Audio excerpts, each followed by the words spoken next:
All right, let's change gears. Hey, it's a story making headlines this week. The violence rattling through Chicago. At least 75 people were shot this weekend, making the total number of people who were shot in the city so far this year at 1,700. But Chicago is not the only city with major problems. Seattle facing a homeless epidemic with 12,000 people without homes, making the third largest homeless population in the nation.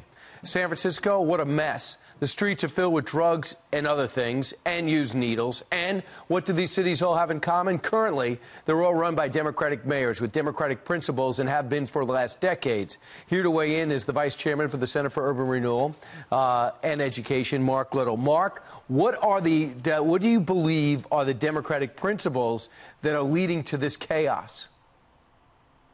Well, first of all, good morning, Brian. It's good to be with you again. First, let me say to you that it was evident last week that one of the major problems that we have is that when leaders get together, as in faith leaders did last week with the President of the United States, to talk about how to fix our communities, they were lambasted all across the country. Yep. You can't even have a conversation about how to fix the problem. But it's clear that the principles are simply focused on the wrong issues. They need to be focused on employment, housing, and education. Specifically, employment for felons. We know that the workforce participation rate is an all-time high, approaching 63%. And when you've got folks who come out of prison with nonviolent felonies and they can't get a job, that simply results in more crime. We know that a job keeps people from going back to jail. That's number one.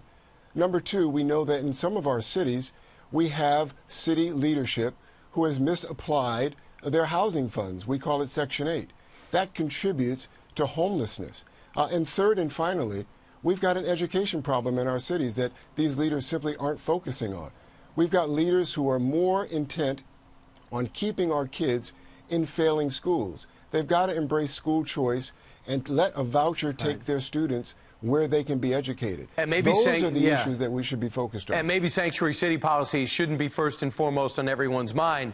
And everyone is under the impression that if you have a problem, throw money at it. You're saying just refocus the programs. They've got to first stop throwing money at programs that have not worked. That is clear. When you look at what's happening in the cities that you mentioned, money is not the problem. It's leadership. And by the way, it's leadership not just of elected officials who want to stay in office, but it's leadership that also embraces the faith community, that has solutions because they're dealing with these people on a daily basis, and they know where they are and they know what their needs are. Employment, housing, education. Also, the people could demand better results. Look at what happened to San Francisco. Who would ever vacation there or live there unless they had to, plus being so expensive? Who would ever go to Chicago in these certain areas? You got to be kidding me. So a lot of these areas used to be fantastic places to visit. They've blown up. Everybody else would say, okay, who are my leaders? I got to get new ones. But they don't seem to say that. It boggles my mind. Mark Little, thanks so much.